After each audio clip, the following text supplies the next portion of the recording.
will always be assigned the best offensive forward.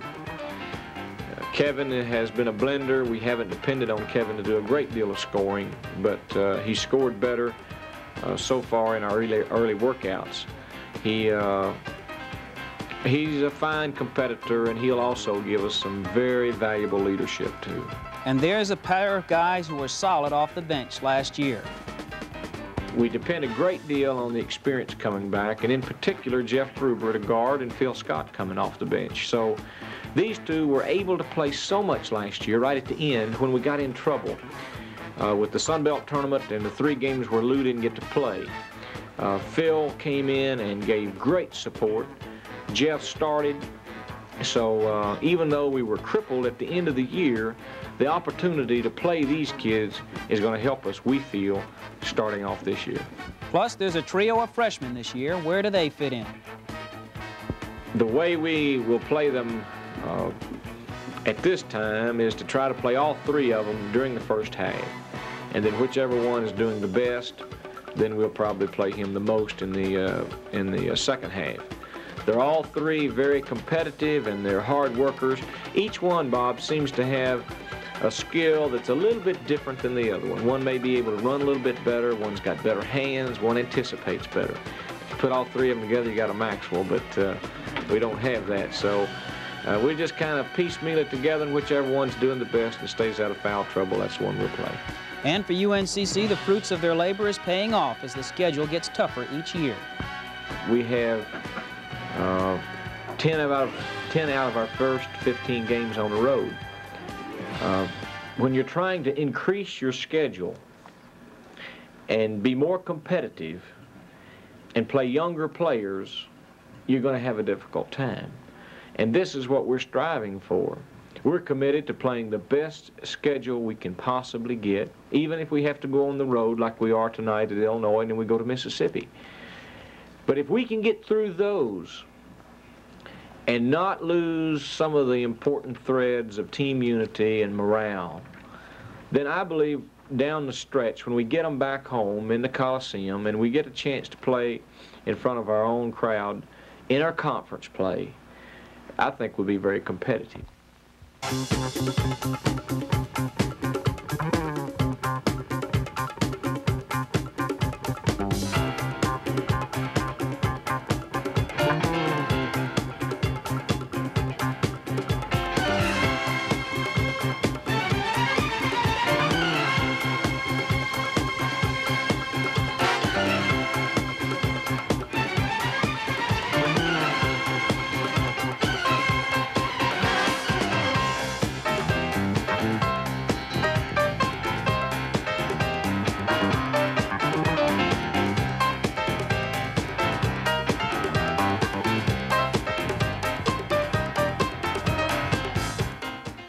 So Act 3 begins. The 49ers have never lost a home basketball game under the Lee Rose regime, either at the mine shaft behind me or at the Charlotte Coliseum.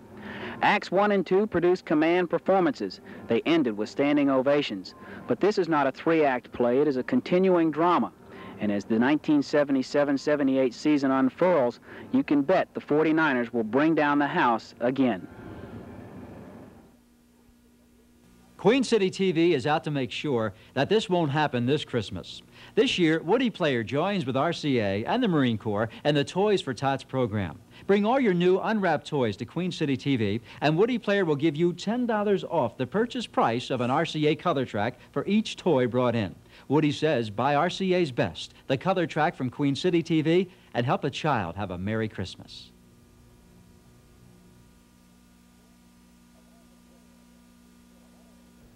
Of all the good things that can be said about an old-timey loaf of bread, Bost Old Hearth, now this important fact. After several months of testing, Bost Old Hearth now comes to you with no added artificial preservatives. That's right. Now there are no added artificial preservatives in Bost Old Hearth. It's just plain down-home old-timey bread, still baked the same way good-tasting bread has always been baked. And now coming to you with no added artificial preservatives. It's more than just bread, it's Old Hearth from the ovens of Bost.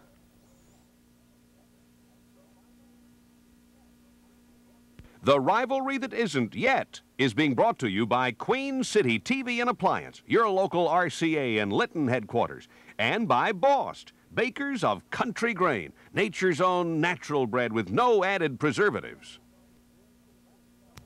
The basketball outlook at UNCC is a bright one. The period of proof now behind them, the 49ers go into the Sun Belt a bona fide power. The prospects for Davidson to return to prominence are good.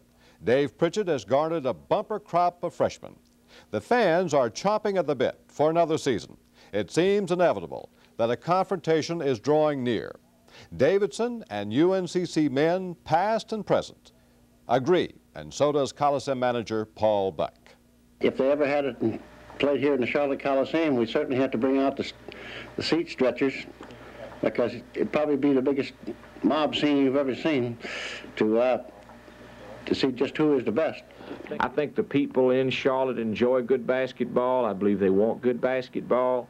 I think it's a great city for basketball, and anything we can do to enhance that vision, we want to do it. Our program has been in a building stage. We haven't been healthy, and I don't think it would do us any good at this point. I think they're stronger. I think this year we could be somewhat competitive. But I think in the very near future we'll be very competitive, and at that time it will be, I think, a real fine contest. Davidson's had a great tradition. UNC has one now. I think every year when you play those games, regardless of how up or down one of the teams are, they're going to be exciting. You're going to see a lot of tricky plays, a lot of strategy, a lot of emotion in the game, and I just think it'd be great for area basketball in Charlotte. I think the fans deserve that series. With the Davidson Wildcats on the road to recovery as a basketball power and UNCC riding the crest of the 49ers' greatest success ever, the basketball fan in Charlotte has reason for excitement. Neither team no longer needs to prove anything. Each has had tremendous accomplishments. Neither shows any fear of an opponent. UNCC has taken on all comers and beaten one rated the nation's best. Davidson's schedule is still like a murderer's row. The idea that prestige is too valuable an item to risk playing an arch rival is not a valid argument. The true value of sports competition is facing the challenge of a worthy opponent.